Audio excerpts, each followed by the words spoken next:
L'économie, c'est du sérieux, mais est-ce que ça veut dire que ceux qui en parlent le sont pour autant? Autrement dit, faut-il rire des économistes?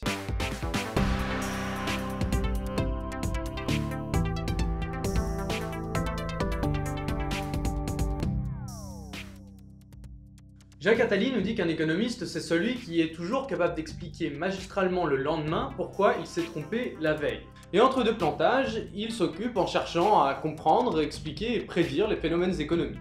D'ailleurs, faites attention au nombre de références au futur dans les JT, à la radio ou dans les discours politiques.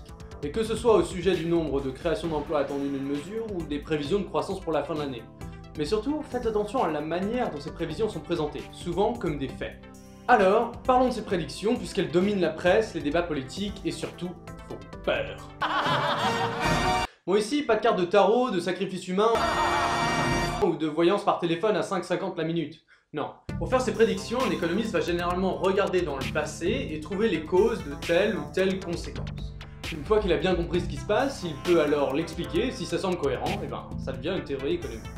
Sauf qu'en économie, il est très difficile de prouver qu'une théorie est vraie ou fausse, et du coup elles s'accumulent, se contredisent joyeusement, et c'est ce qui amène Luc Béagle à dire que les théories économiques sont trop nombreuses pour être toutes vraies.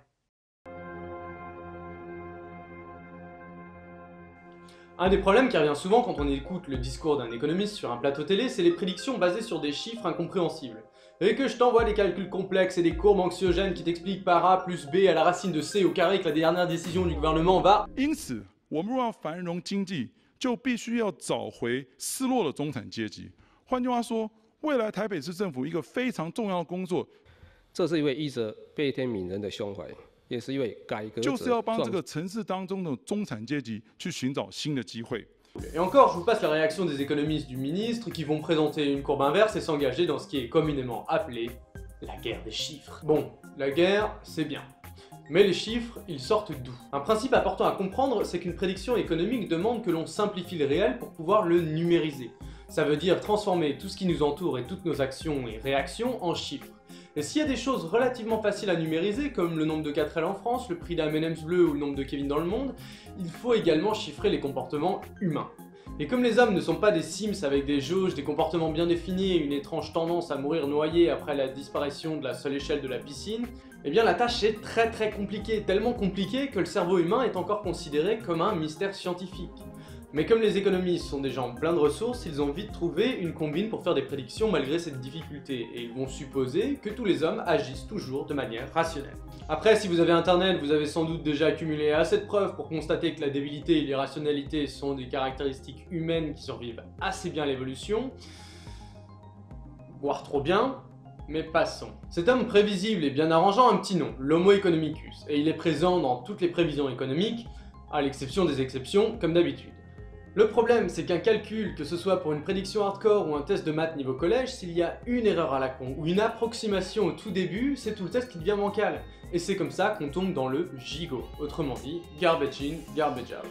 Le terme vient de l'informatique et signifie que si on jette des ordures, des données erronées ou de la merde dans un calcul, on a 100% de chance de retrouver des ordures, des données erronées ou de la merde à la fin de l'opération. D'où le problème d'utiliser l'Homo economicus qui est en fait une simplification abusive des comportements humains et qui revient à pousser des données erronées dans le calcul. C'est pour cette raison qu'aujourd'hui personne ne peut prédire la valeur du CAC 40 de demain, le salaire moyen des Kevin dans un an ou le prix des M&M's bleus dans 3 mois. Pour ça, il faudrait soit comprendre parfaitement les comportements humains, soit utiliser la psychohistoire. Mais dans un cas comme dans l'autre, on nage en pleine science-fiction. Parce que les prédictions c'est bien beau, mais c'est assez facile à faire, ça n'engage à pas grand chose, en plus ça a l'avantage d'être bien racoleur, et si un jour par chance on prédit quelque chose qui arrive vraiment, alors là, c'est le jackpot. Pourquoi quelqu'un qui voit l'avenir économique avec ses calculs ne soit pas déjà à se la couler douce aux Bahamas? Les bourses, à l'ère de la finance globalisée, permettent de parier sur pratiquement n'importe quoi, et la moindre intuition sur le futur peut amener des gains considérables. En fait, si les économistes pouvaient réellement faire des prédictions fiables, ils seraient dans la position de Biff Tannen de Retour vers le futur 2, quand il obtient un livre contenant tous les résultats de courses hippiques pour les 50 années à venir. À partir de là, il joue et il enchaîne les paris, en remporte des gains considérables, jusqu'à devenir un mélange entre Johnny Hallyday et... Johnny Hallyday. Puisque je suis en train de vous parler de paris, certains économistes ont décidé de passer à l'acte et de poser des bifetons sur la table. C'est le cas notamment de Simon et Ehrlich qui ont réalisé un des paris les plus célèbres de l'histoire.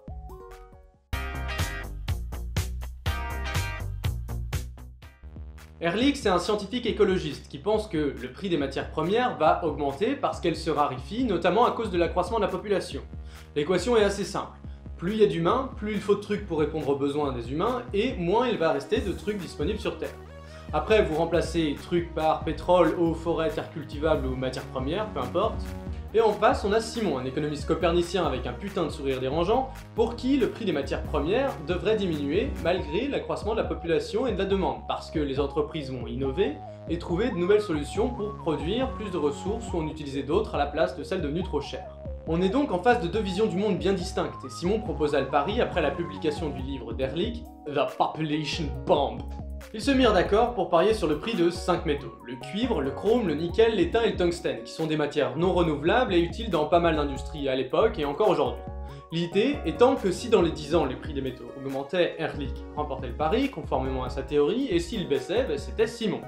Jusque là encore, tout va bien. On arrive en 1990 et on voit ça. Et ça veut dire que le prix des 5 ressources avait baissé en 10 ans. Donc Simon et sa grosse tête de winner empochent le chèque, mais encore aujourd'hui, personne n'est vraiment d'accord sur la théorie qui gouverne le prix des matières premières, et Ehrlich aurait par exemple gagné son pari sur la décennie 2000-2010. Ce qui est certain, c'est que Simon néglige totalement l'impact sur l'environnement de sa pensée, et du côté d'Ehrlich, il a complètement sous-estimé la résilience et l'adaptabilité de l'économie.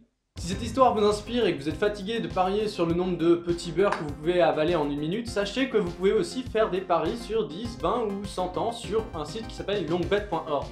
Vous pouvez notamment parier sur la découverte de trilobites dans des fosses marines dans plus de 10 ans, de savoir si l'euro va encore exister en 2018, ou même faire un pari sur l'élection de Steve Jobs à la présidence des États-Unis avant 2020. Avant de partir, un petit mot sur Bernard Maris, économiste et écrivain français qui est malheureusement disparu dans l'attentat de Charlie Hebdo. Et aussi, je vous encourage à lire l'excellent anti-manuel de l'économie qu'il a écrit, et notamment le premier chapitre, Faut-il rire des économistes? Sur ce. L'économie doit faire peur, c'est-à-dire que le premier réflexe, le bon réflexe d'un citoyen, ça doit être de dire au moins l'économie, je n'y comprends rien. À ce moment-là, l'économiste est content, parce qu'il va pouvoir expliquer quelque chose à laquelle il ne comprend pas grand-chose non plus, mais il a le jargon qui permet un petit peu de terroriser et de dissimuler des choses extrêmement banales, niveau café du commerce, sous des équations, ou sous des lois, ou sous des statistiques. Oui.